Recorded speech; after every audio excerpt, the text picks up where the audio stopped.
Hello, welcome to the wonderful world of French sewing by machine, brought to you through Sew Beautiful magazine, my favorite magazine, of course, since my name is Martha Pullen, and I'm the founder and publisher of Sew Beautiful magazine. Sew Beautiful magazine is not just for children only, and it isn't just heirlooms only. Let me quickly tell you a little bit about our magazine. The first and original part was dedicated totally to heirloom sewing. But about a year ago, we added a new section called For Women Only, which does lots of other wonderful things for you in the area of real sewing. Now, may I go back to the heirloom sewing part of the magazine, Sew Beautiful, to tell you that in every issue, we have a free pattern, such as this lovely Wendy Reagan dress design, plus Smocking design plate, plus Shadowwork design plate, which was the free pattern in this particular issue of Sew Beautiful magazine. But even our patterns are not just for children only. Would you look at this particular lady's collar pattern? This is another Wendy Reagan design, which was in the free centerfold section of Sew Beautiful magazine. And one of our all-time favorite patterns, which was back in 1988, and we have a few back issues still available, was Julie's Gown by Susan Oliver, one of the most beautiful ladies' nightgowns that I've ever seen. This was the free pattern included in your Sew Beautiful magazine. This video, and we're going to teach everything you ever wanted to know or even didn't want to know about French sewing by machine in just a few minutes. This video is not available. It is not for sale. It is available only to subscribers of Sew Beautiful magazine, and we'll tell you in just a few minutes how you can get your copy of this video called French Sewing by Machine, Beginning Techniques Through Advanced Techniques, the Easy Way.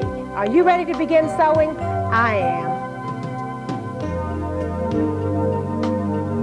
That is a total of $27.50 in order to receive a one-year subscription to Sew Beautiful magazine, plus this particular video you're about to see.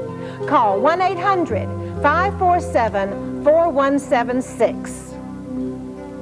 Before we begin the lace shaping techniques, actually, I'd like to show you a few notions that I highly recommend that you have in your sewing room before you begin any French sewing by machine. Could we look at this board just a minute?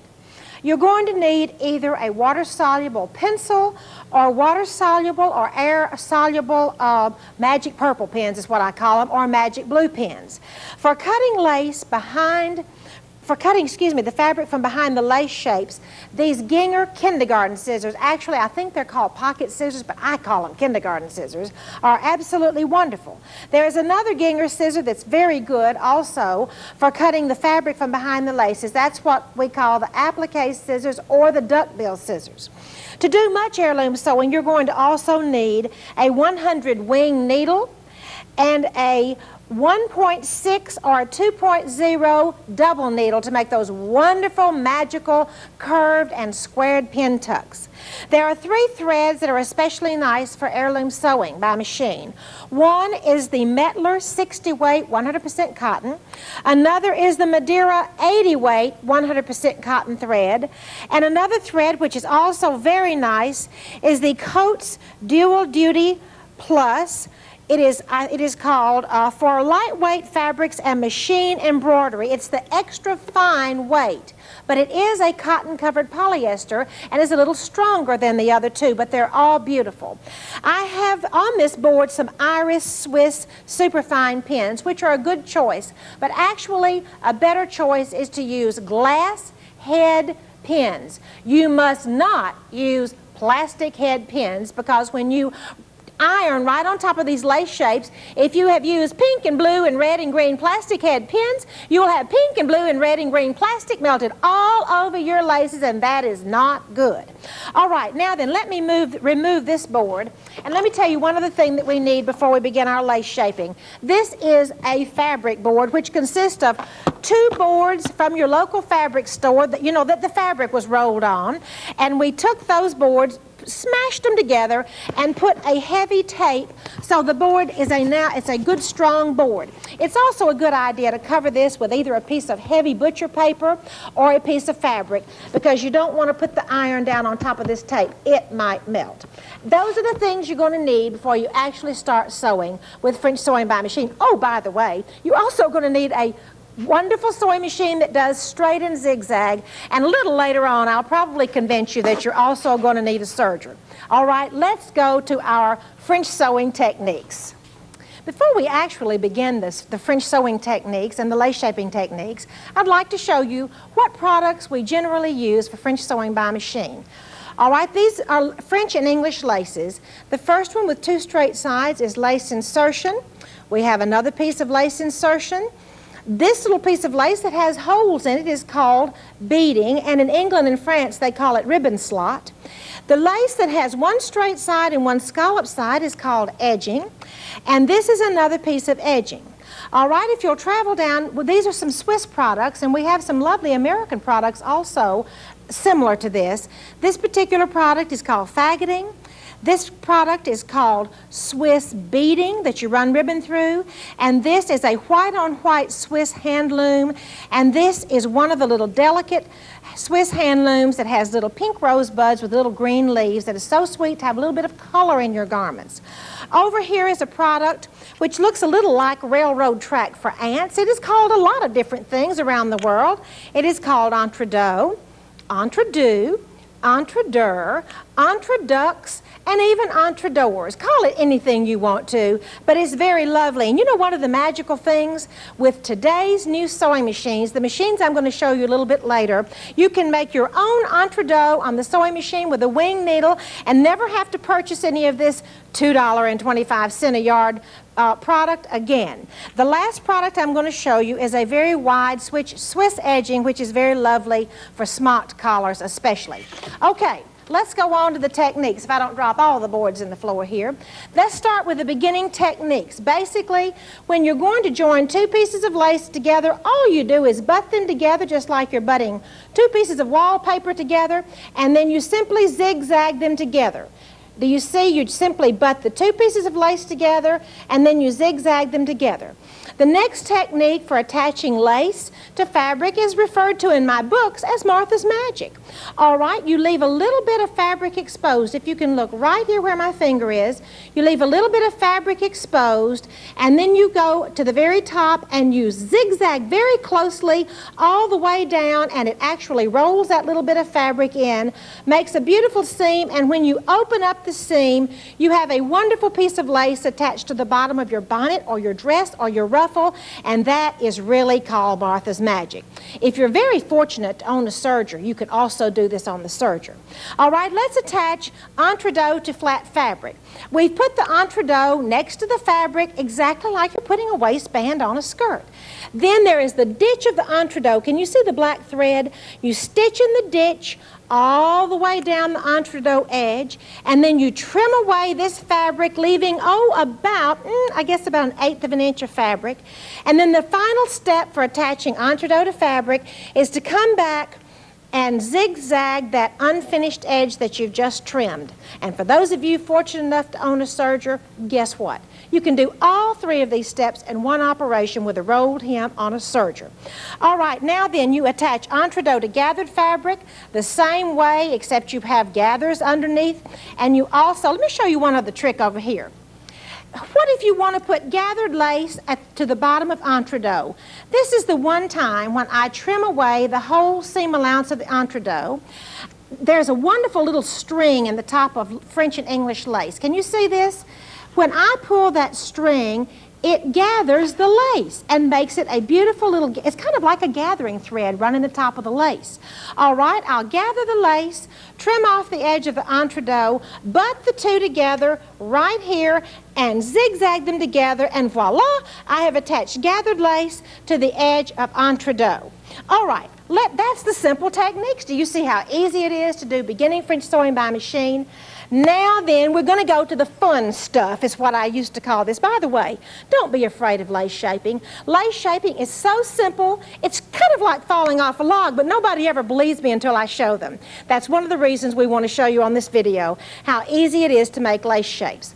The first lace shape I'm going to show you is to make a lace diamond. Let me show you a close-up of this little collar and show you how sweet this little suit is that has a diamond on the collar.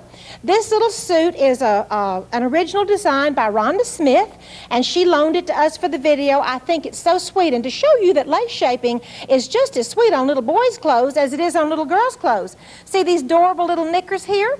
All right, let me show you another diamond. Another Rhonda Smith original. Let me show you another diamond on a beautiful little drop-waisted dress. Do you see that wonderful diamond?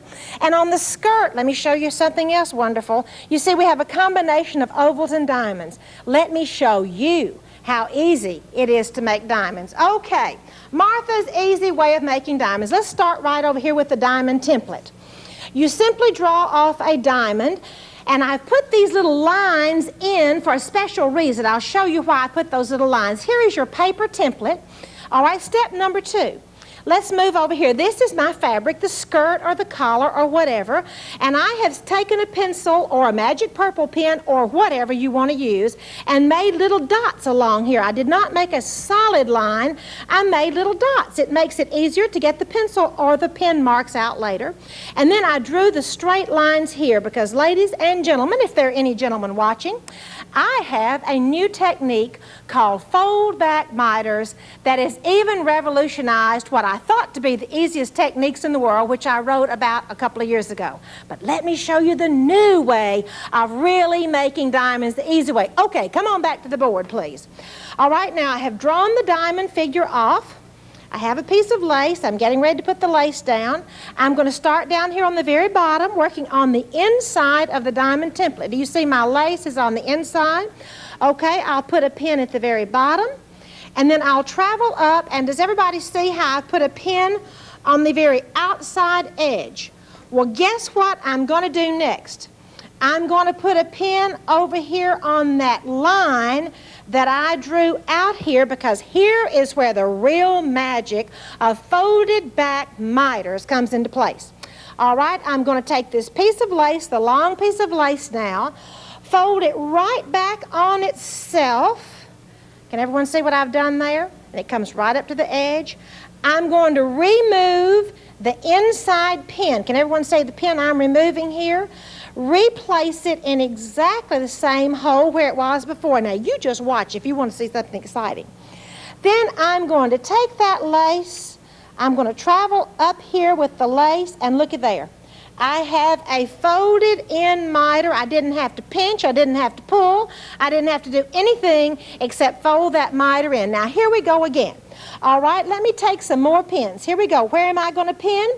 That is correct, at the very top. Then where am I going to pin next? You tell me. The little line that I drew straight down, I'm going to come down here and pin exactly where that lace crosses that line. Now, I bet you already know what I'm going to do next. That's right. I'm going to take this piece of lace back on itself, just lay it right back on itself, and remove which pin, the top one or the bottom one? You got it. I'm going to remove the bottom pin.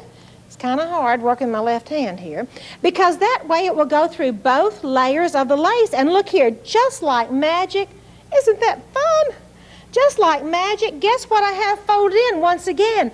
A perfect miter. All right, now let's go on around this diamond. Where am I going to put the pin? You got it, right here at the very edge, the very drawn edge. And then where am I going to put the next pin? Over here where it crossed that edge. Very good. Then what's going to happen next? I think everybody already knows. I'm going to pull that lace right back on itself, and I'm going to replace the inside pin to go through 2 layers of lace, and it is so exciting. Once again, look here what happened. Just like magic, that little miter folded in as pretty as you please. Now let's see what's going to happen when we come down here to the bottom. Gosh, Martha, that doesn't look exactly like the other part. You can't fold it back on itself because it wouldn't look too well, would it? Okay, let me show you the magic of what we're going to do on the bottom. All right, I'm going to fold the 2 pieces of lace where it makes that wonderful, perfect diamond. I'm going to this time put a pin at the top only. Now watch carefully what I'm going to do. I'm going to pick up this piece of lace, turn it under, and come over, and one more time I'm going to put a pin right here at the bottom. And can you see we have another perfectly folded in miter? All right, I want to do this one more time for you because this is the thing that you have to look at. This other's so easy. One little time around is all you'll need on it, but let me just show you what happened here one more time. This piece of lace was folded in, just lay it right down on there. And by the way, if you wanted your miter to go in the other direction, all you would do is pick up the other side and put it on the top and pin it if you want it to go in the other direction. Now what are you going to do? Pick up the top piece, turn it under where it also lays down right on top of itself, but you simply turned it under. Now I bet you can guess what we're going to have to do with that little tail of the lace that's sticking off there. You got it. We're going to chop it off in a few minutes. Now ladies and gentlemen, this is exactly how we make a lace shape that's getting ready to be a beautiful collar or a skirt. All right, now let's go on down and see how we attach this lace shape to the dress or the collar or the skirt. We've sewn in black thread. Most likely I'm not going to sew in black thread when I make beautiful heirlooms for my grandson and my granddaughter. But for you to see it better, we have stitched in black thread. All right, first of all, and pretend like this is a skirt, not just on a piece of fabric. You're going to zigzag all the way around the outside first, and then if you don't want to put any pintucks in the middle, you simply go ahead and zigzag around the inside areas, as you see here in the black thread. Now then, how are we going to stitch down those miters? No problem. Zigzag over this miter, this miter, this miter, this miter, trim away the little points, and that's it. All right, now then, let's go over here to this diamond. If you want to put something such as pintucks in the center of a diamond, you zigzag the outside first, zigzag the zigzag the outside first, cut away the fabric from inside the diamond, then go back and zigzag the miters, then take a piece of pin tucking and put it in behind this little section right here. Stick the pin tucking in there, and here's a close-up of what it looks like right here after you have put your pin tuck strip in behind there and once again zigzagged all the way around the edge. Then right over here, one more close-up. You see, then we cut away the pin tucking strip, and that's how you put those wonderful pin tucks. All right, you see, diamonds are very easy to make, but you know what? Hearts, which we're going to make next, are just as easy. Let me show you this beautiful dress. This is the lovely Susan Oliver dress. If you can kind of look closely at those hearts just a minute, and let me show you how pretty these hearts are. Can you look just a little bit? Can we see a little bit closer on these hearts? To see these lovely hearts that do have the pin, that do have the pin tucks inserted in between them.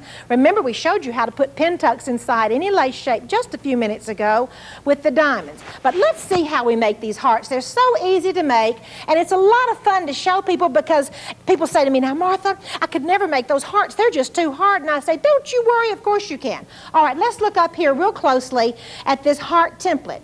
I can draw the inside and the outside, or just the outside, and the lines there are to show me where to do the fold back.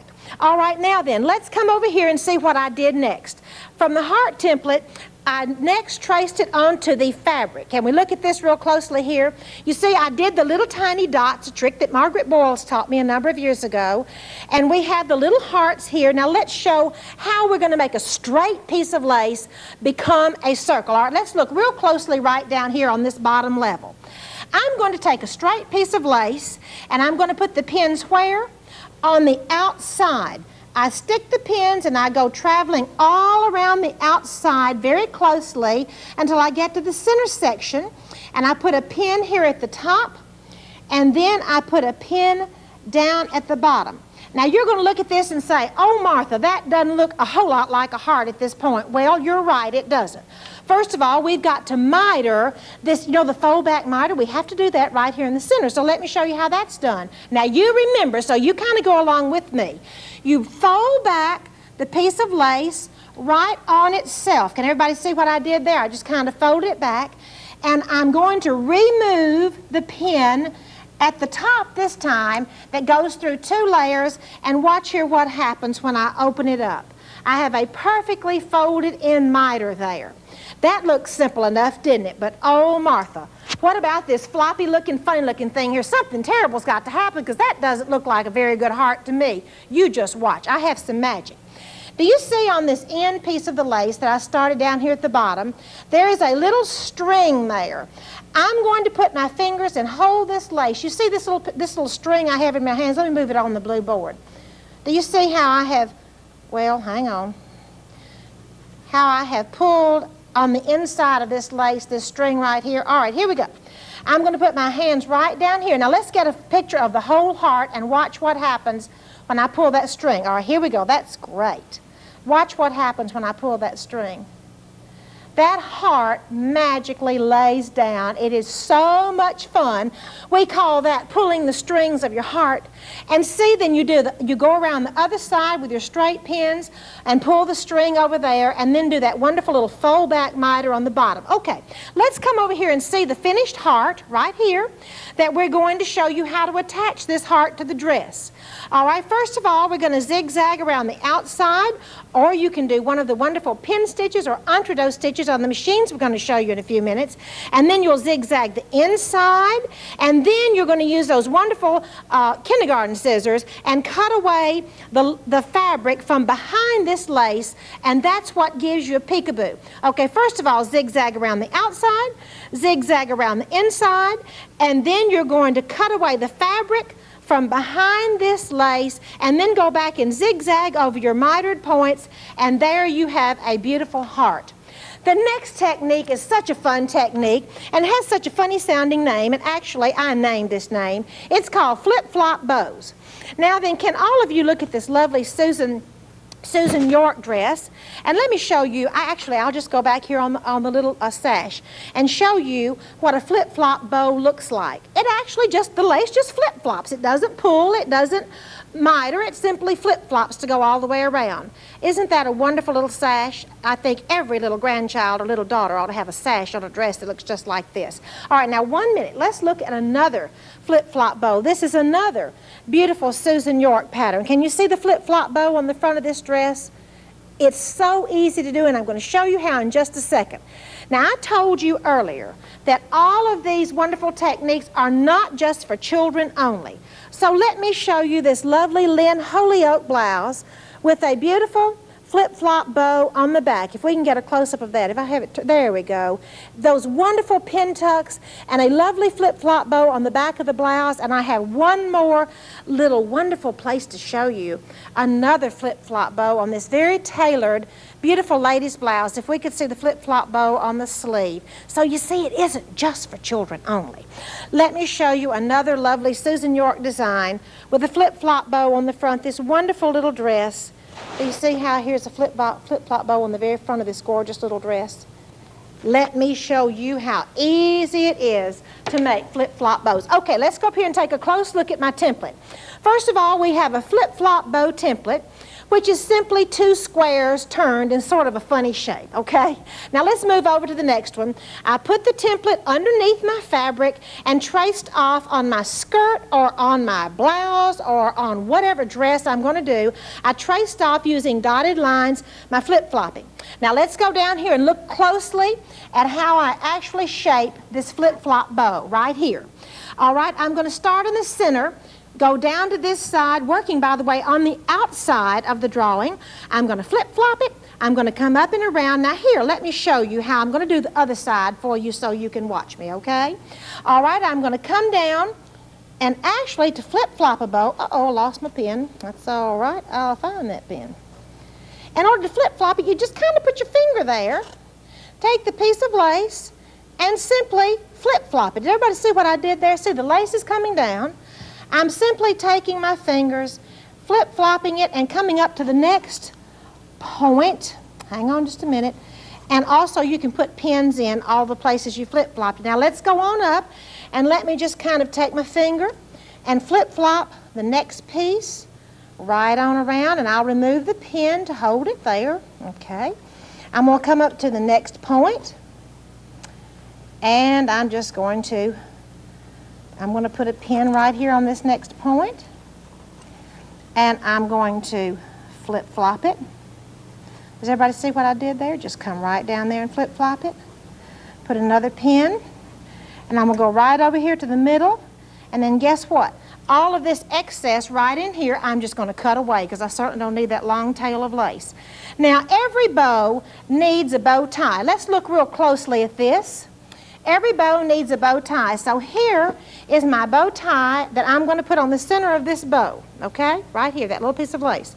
The easy way to do it is simply to fold it back on one side, fold it back on the other side, and remember, this is all cut away, and simply lay my bow tie right on the top and pin it here and pin it here. Now remember, that's all cut away. And now I'm ready to zigzag or entre-deux stitch or pin stitch this bow to the dress. Let's look closely right over here at the next one. Let's see how we're going to do that. All right, I'm going to zigzag first of all the way around the whole outside edge of that bow. Okay, go over the bow tie also. After I've zigzagged all the way around it, or entre-deux stitched, or pin stitched it, which is wonderful with those wing needles, then I'll come in here and I'll zigzag the inside of that part of the bow tie. Then I'll come over here and zigzag the inside of this part of the bow tie. Then I'll take my gingham, kindergarten scissors, or pocket scissors, or my duck bills, and cut the fabric from behind there, and that's how you make one of those wonderful bow ties. Flip-flopping lace, which is such a funny name for something that is so elegant. Okay, let's go on to circles. That's something else that scares people to death. This lovely Pat Garrettson dress, which has the shadow applique by machine inside the circles, has wonderful circles that go all the way around the dress. Now, isn't that adorable?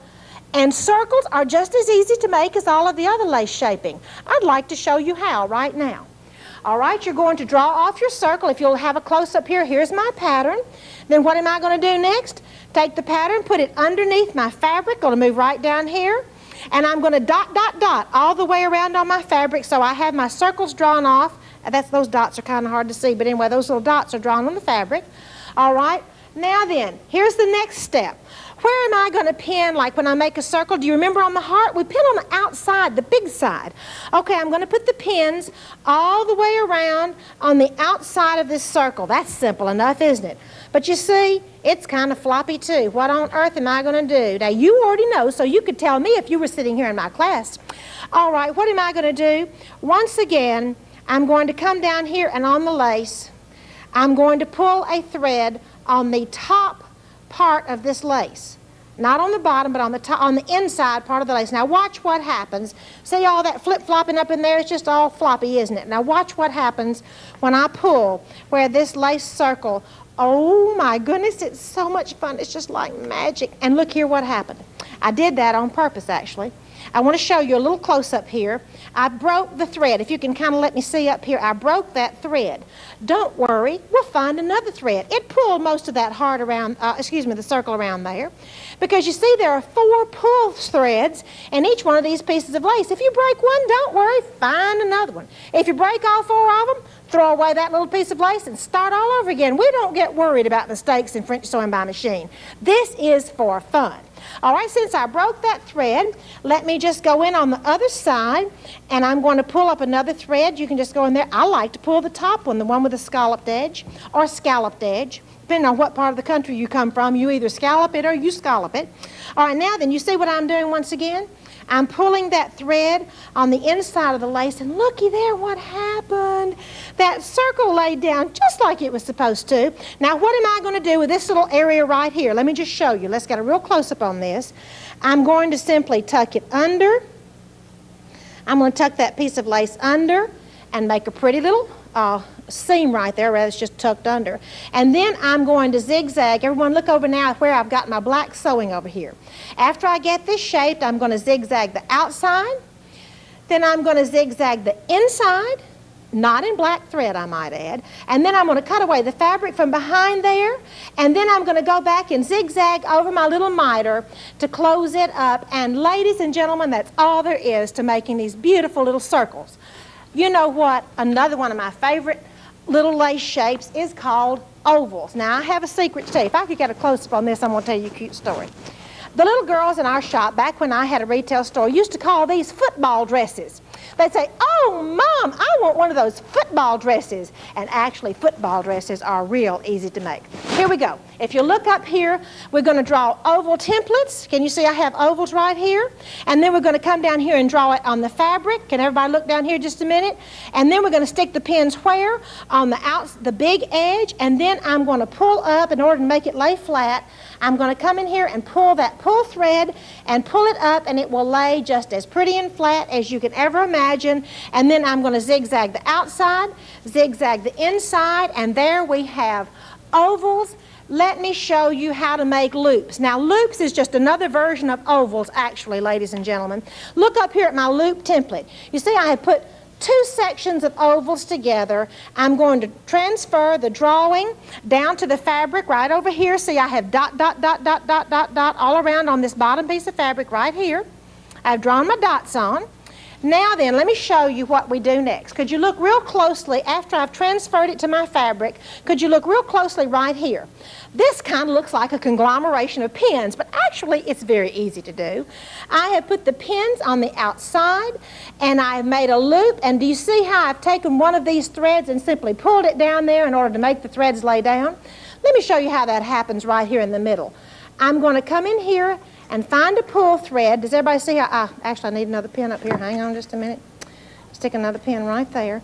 Do you see how I found a pull thread up there, and I'm going to pull that pull thread, and it will make that oval lay down pretty and flat. All right, now look down here at the bottom where I've done my black thread sewing once again. After I get these ovals shaped and pressed, and by the way, after you shape these laces, you take spray starch and an iron and press right down on top of them. Now look here what happened here.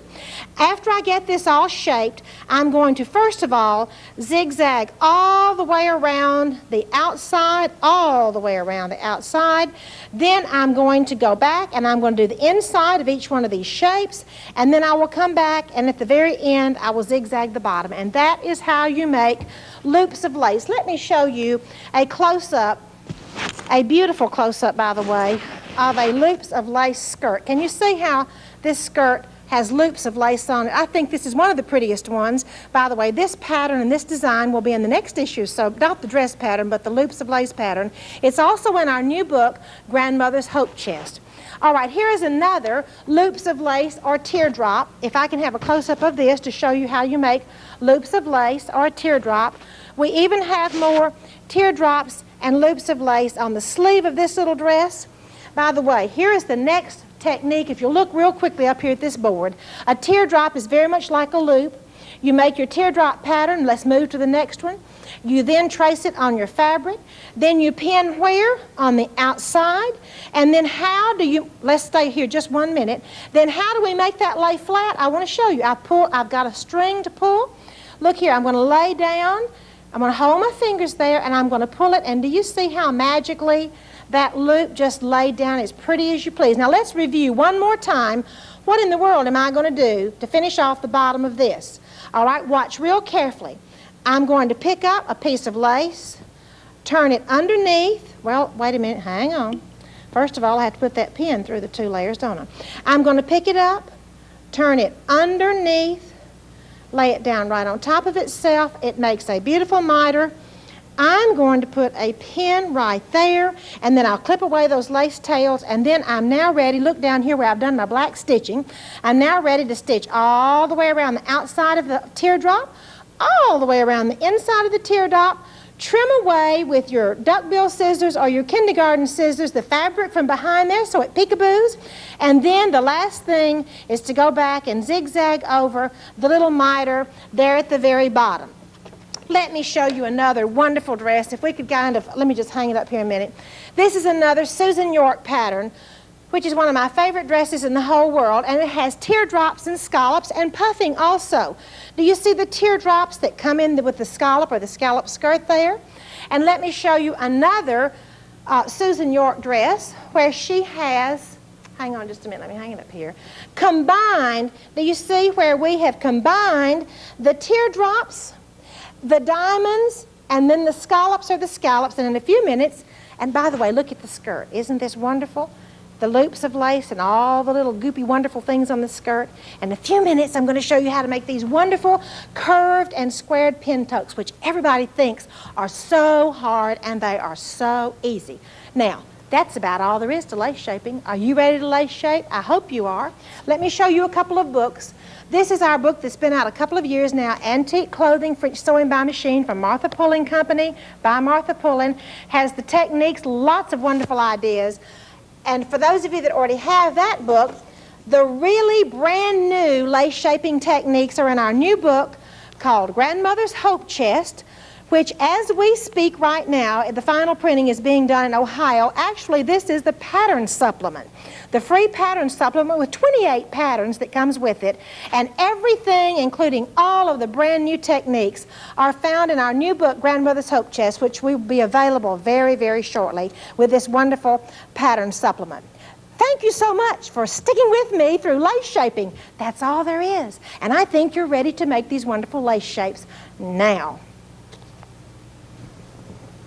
There's a very talented lady by the name of Sue Pennington who took an antique petticoat that I purchased here in Huntsville and developed a new technique, well really not so new, just redeveloped a technique, which she and her family named shark's teeth. It has become the rage. Let's have a close-up of this little dress right here. It has since become the rage of the heirloom sewing industry, and it was first published in I believe summer of 1991 Sew Beautiful magazine. People have wanted to learn how to do this so much, and they said, Martha, we want some more instructions, that in our new book, Grandmother's Hope Chest, which will be available very shortly. Remember, this is just the pattern supplement that goes with the new 400-page book. Honey, everything I know is in that book, or ever won't know is in the book. Anyway, this particular little dress and 8 pages of full techniques on how to do Grandmother's Hope Chest, how to do shark's teeth or in Grandmother's Hope Chest. Now let me show you a couple of other garments which are very familiar to a lot of you by now. This is the lovely lady's blouse with the shark's teeth on the collar.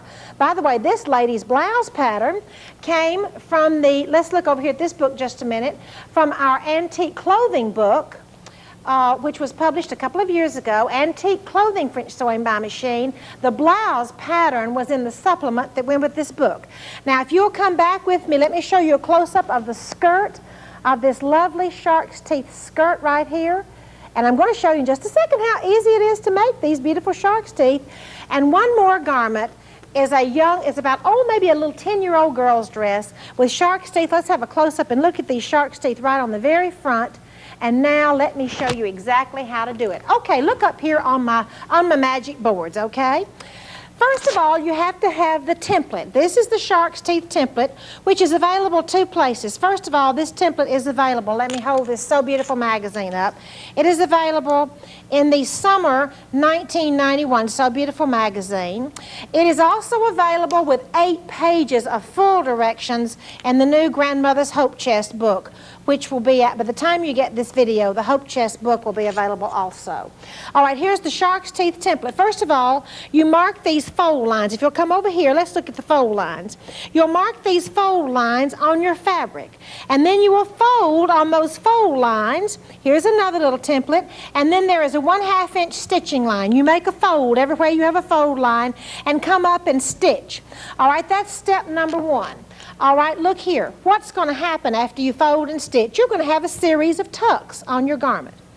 Now, do you see, first of all, these little turquoise lines with the water-soluble pen? All right, you trace off the lines from the template. It looks a little like a Christmas tree there. Now, move over to the next section with me. Then you're going to come up and cut on every one of those lines. Do you see there how almost to the stitching line, by the way, all the way up? You come in and you cut on those lines. Does everybody see what happened there? All the way to the top. Then watch what the next thing you're going to need, by the way, is a glue stick. You can use this particular glue stick, or I know that Clotilda has a glue stick also, which is really meant for fabric. But you need a glue stick, because let's move in real close here, and let me show you what you do. Everywhere there's a cut. Let's start at the top.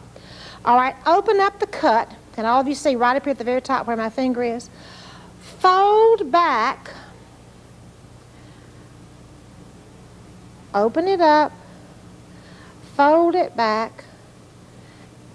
Can you see there? And then you glue stick those pieces.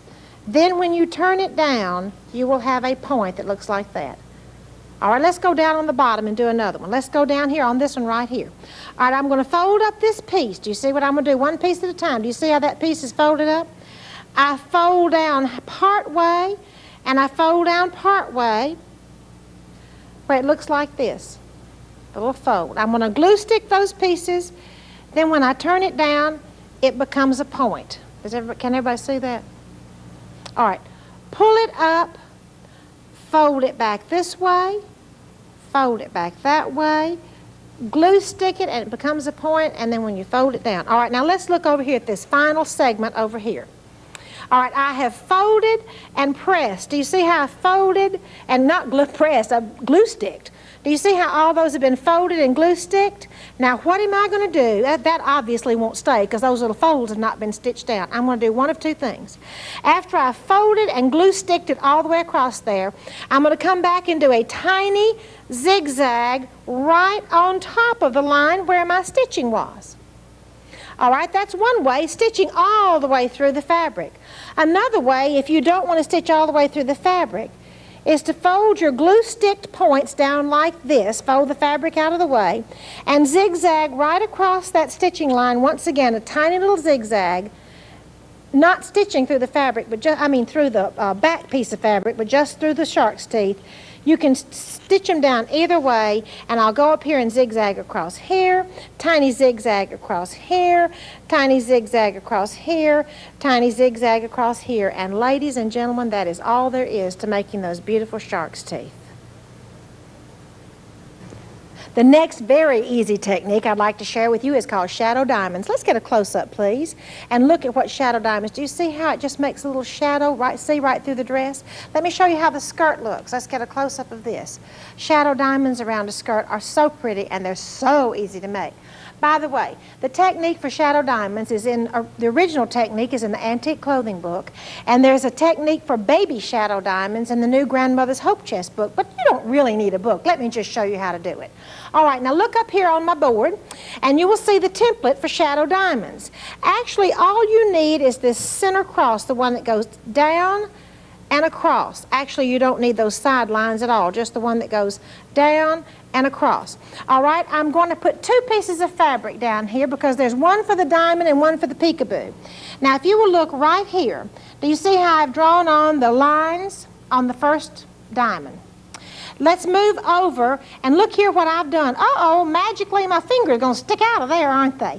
Here's what happens. You go in and cut on those lines that go up and down and sideways. Well, Martha, let's see if you can see. You go in and cut those open where you end up with that little cross kind of cut open.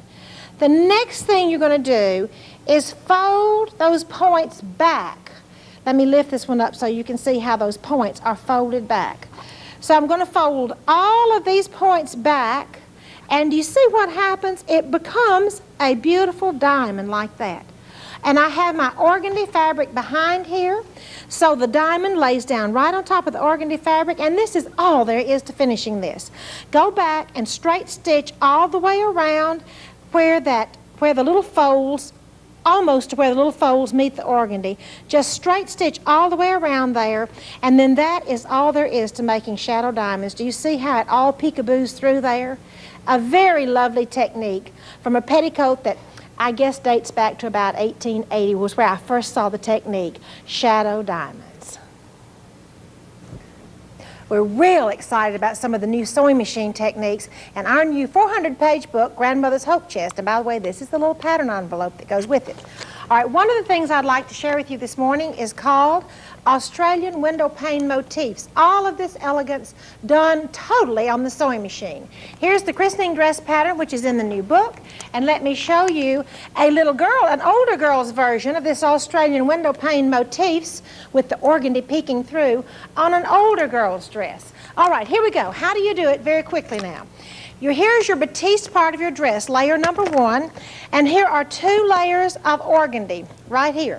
All right, you're going to trace off your design that you're going to do all of the machine stitching on the top layer of organdy and put it in a hoop, step number 1. All right, let's do step number 2. Still in the hoop, look real closely. Do you see how we zigzagged all the way around the outside of that design in red thread? Now, you're not going to use red thread on your garment, of course. All right, you zigzagged through 2 layers of organdy, 1 layer of fabric. All right, step number 3. Here we go. Cut away from the top side around that stitching. See, here are all these layers of organdy. Let me get it straightened out. There we go. Trim away all of the layers of organdy from around that layer of stitching. You see there? Then turn it over on the back and trim away the batiste from the back. And then you have just the little layer of organdy peeking through. All right, the next step, after you've trimmed away the organdy, 2 layers from the front, and the batiste from the back, it's time to go back in the hoop. And you see this is done in blue thread this time. Then go back over all of the red stitching with a heavy stitching and go back in. Let me see if I can put something behind here to let you see that. Then go back in and stitch over all of the other fancy parts of your little flower design, just zigzagging over that, and that's Australian Windowpane motifs. I have something else wonderful to show you.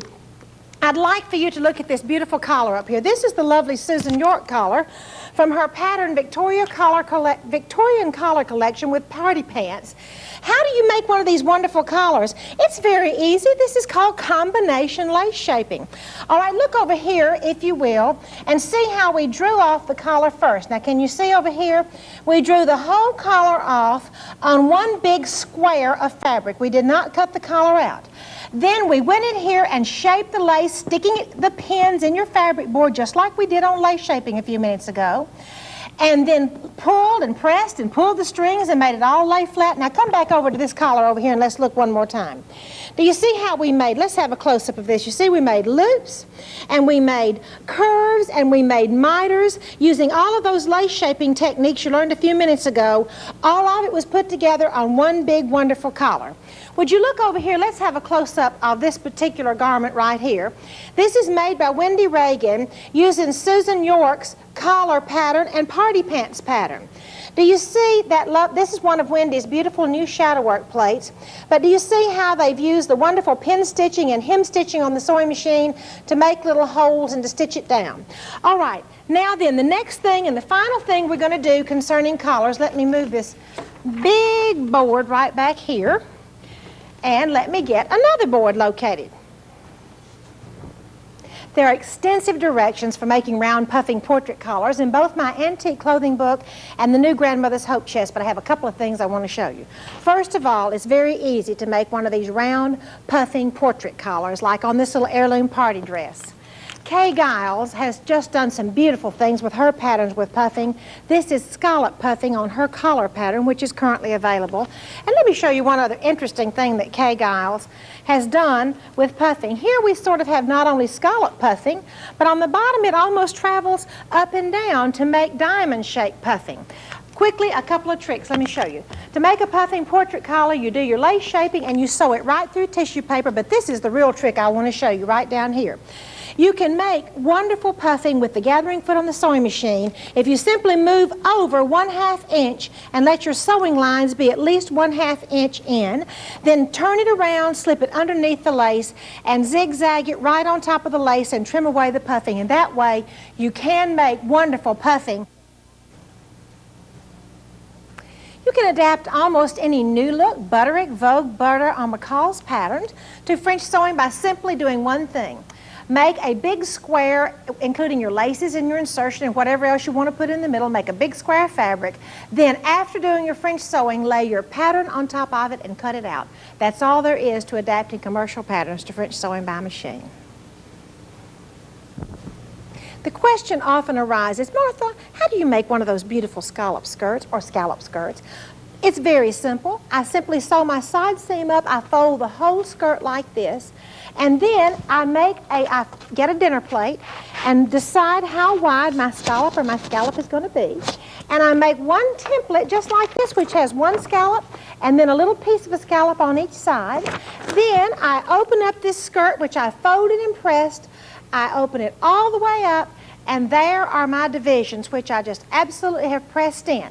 Using this one particular pattern, just this one scallop pattern right here, I take the skirt and I slip it underneath, go across, line it up on the bottom, and draw one scallop at a time. All right, all the way across then using that one pattern I draw on my scallops, and I would like you to come in here real close and let me just show you all there is to making a scallop skirt. All right, you're going to take the pins and go along the bottom of the curve just like you did on your heart. Come up to the center, make a fold back miter, and then at the center of every one of these you're going to come in and get a little thread like we did before and pull it, and it will lay down just as flat as you please. And that is how you make a scallop skirt. You simply go all the way across the skirt doing that very thing. How do you make a diamond skirt? That's very easy too. Trace a diamond template, any size diamond you want, and start right at the side seam. Leave the skirt open, so your one side seam, and leave the whole skirt open. Trace your diamonds all the way over to the very edge, and when you get over to the edge and you don't have room, you don't have room to put another diamond, just cut off that edge of the skirt. You don't need that anyway. Let me show you briefly how to attach these diamonds. First of all, we're going to zigzag up and down on the top all the way across like with the red stitching here. The next thing we're going to do is go in and zigzag all of the insides of these diamonds. Then we're going to cut away all the lace, the fabric from behind these diamond shapes, and then go back and put entredeaux on and then attach gathered lace. And that is how you make a diamond skirt.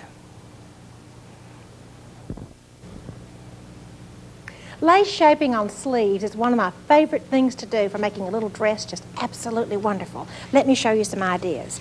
First of all, let's look across here at these beautiful sleeves which Dottie Daniels has designed and made for you to see on this particular video. You see we have a little shadow work embroidery, we have ups and downsies and pintucks, and here we have a bow, and here we have a loop of lace, and here we have scallops or scallops, whichever way you pronounce it. Now let's go up to the board. If you will, let's go right up here and see how you make these wonderful sleeves. You simply do all of your lace shaping before the sleeve is ever put together. All right, here we have a heart. Down on this sleeve, there are beautiful rows of scalloped lace. On the next sleeve, we have double needle pintucks and sort of a lace V with a miter. And right down here, we have a football with the shadow work embroidery design in the middle. Now let's go up this direction. By the way, here's the little heart sleeve. Here we have just wonderful circles. Here we have organdy insets with lace laid over each other. And up here we have a loop with double needle pintucks. A lot of French sewing techniques can be done about 3 times as fast on the serger. Kathy McMakin has written 2 books which I recommend, French Sewing by Serger and Serging for Babies. And the 4 sergers that I recommend you're looking at if you're in the market for a new serger would be Bernina, Elna, Pfaff, and Viking, all top of the line, the most wonderful products you could ever buy. The first wing needle stitching I'm going to do with my 100 wing needle is a pin stitch on my Pfaff Creative 1475 CD. As I travel around, I want you just to look at the beautiful pin stitch that this machine makes using 100 wing needle and the setting for the pin stitch on this lovely machine. By the way, on all of this wing needle work, I do use a piece of stitch and tear behind my batiste with my lace on it.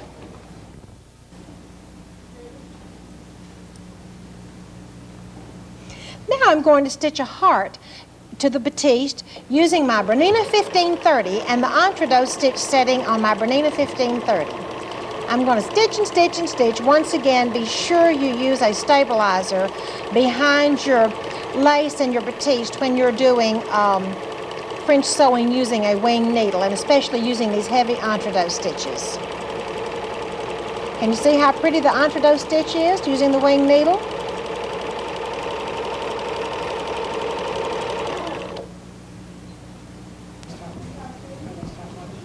I'm now ready to sew a scalloped or scallop skirt using the pin stitch setting on my Elna 9000.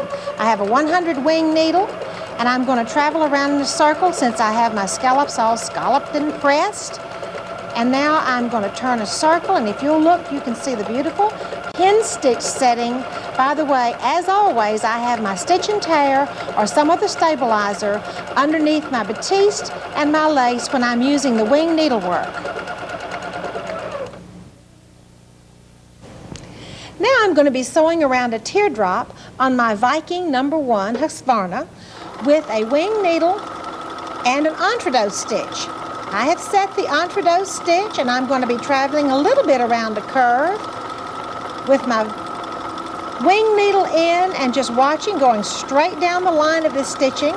Now then, on every sewing machine in the world, when you come to a pin, you need to stop and pull it out.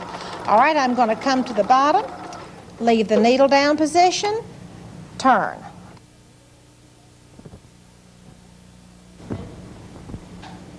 In order to make turned and curved double needle pin tucks, you start out with, you draw the lines bisecting the places you're going to turn around.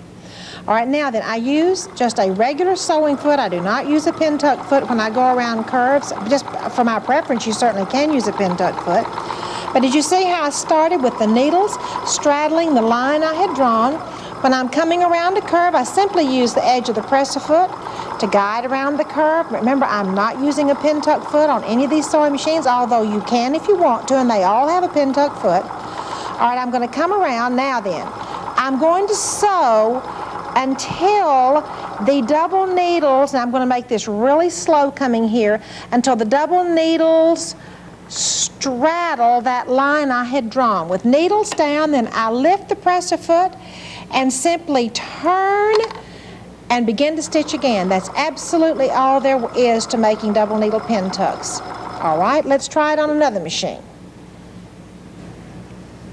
Do you remember I told you that we use the edge of a regular presser foot? All right, now look at the line I've drawn. I'm straight stitching until the needles, yes, they're straddling. I have the needles down, and I'm going to turn this direction, leaving the needles in the fabric, and simply begin stitching again.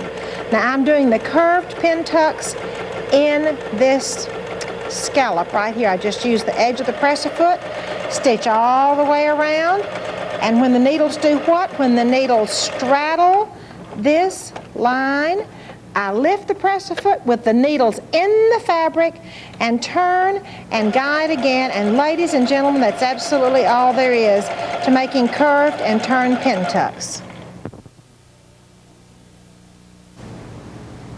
Using a 1.6 double needle, needle down position, and a 1.5 stitch length, I'm using the double needle pin tucks to make a second row of double needle pin tucks. And I'm going to just stitch, stitch, stitch along here until I do what? Until I come to the point where my double needles straddle this line I have drawn out. There we go. Then I leave the needles where? In the fabric. Turn and lower the needle, lower the presser foot and begin to sew again. And ladies and gentlemen, that's all there is to making perfectly curved or squared pin tucks. All right, where am I going to sew again? To the line, let the needles straddle the line. There we go. Lift the presser foot and turn. And no, you're not going to break your double needles. And no, you're not going to have an ugly little thing of fabric there. It's going to be just perfect every time.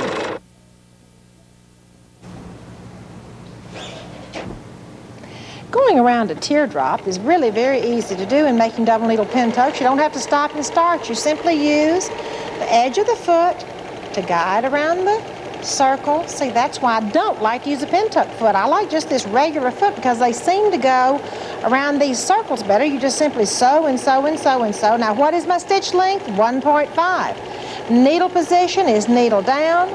The double needle number is 1.6. And remember, when you come to a point where you stop, you leave your needles down, pick your presser foot up and turn, and looky here, I've traveled all the way around, and I have now made a curved pin tuck around a teardrop. Thank you so much for spending the last hour with me and for learning all of these wonderful, wonderful techniques concerning French sewing by machine. By the way, we teach a school here in Huntsville, Alabama twice a year called the Martha Pullen School of Art Fashion, where people come from all over the world just to enjoy sewing and sewing and sewing from can until can't. If you would like a School of Art Fashion brochure, send $2 to Martha Pullen Company and we'll be glad to send you one, or call on the 800 number. We also have our brand new book, Grandmother's Hope Chest, which is, we think, the most exciting book we've ever done.